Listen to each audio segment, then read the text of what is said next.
لكنها لقطات حقيقية حصرية لتلفزيون النهار تظهر رجال الشرطة المصرية تقتحم مخبأ أحد المشتبه فيهم بمحافظة القليوبية.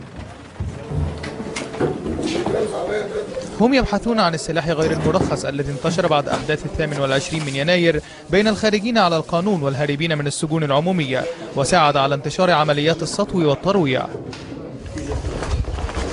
في شوارع منطقة بهتيم الضيقة تحركت 4 مجموعات من قوات الأمن الخاصة يدلهم رجال البحث الجنائي على أماكن حائز الأسلحة والهاربين.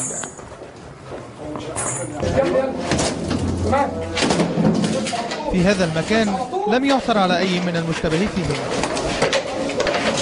الظرف الاستثنائي الذي تمر به البلاد ضعف من الترقب والحذر، كما ضعف من توقع المقاومة.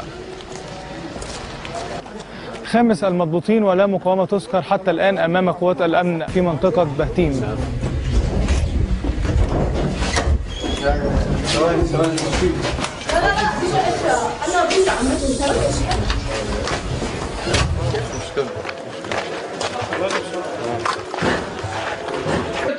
التخطيط للحملة التي استمرت ل7 ساعات كاملة بدأ في 1 صباحا من داخل قسم شرطة شبرا الخيمة، استمرت بعدها الاستعدادات لساعات كاملة.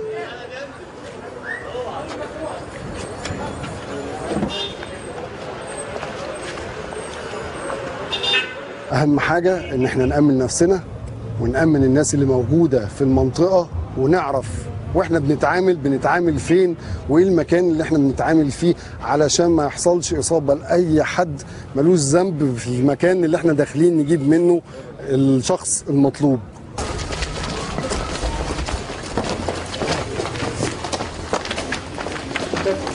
بالتوازي معنا اللي هي قسم الأول بقى شبرا هنا.